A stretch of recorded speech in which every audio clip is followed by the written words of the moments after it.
একটি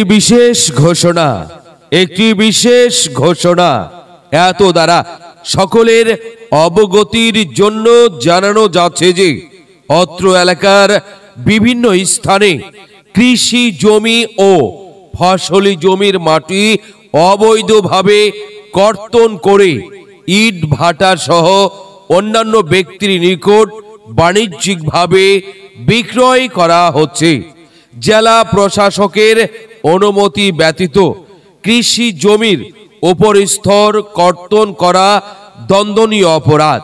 এই ধরনের অপরাধের সাথে ভূমি মালিক সহ সংশ্লিষ্টদের বিরুদ্ধে বালুমহল ও মাটি ব্যবস্থাপনা আইন 2010, ইট প্রস্তুত ও ভাটা স্থাপন নিয়ন্ত্রণ আইন 2013 এবং ভূমি অপরাধ প্রতিরোধ ও প্রতিকার আইন 2023 অনুযায়ী মোবাইল কোর্ট অথবা নিয়মিত মামলা দায়ের মাধ্যমে কঠোর আইনানুগ ব্যবস্থা গ্রহণ করা হবে।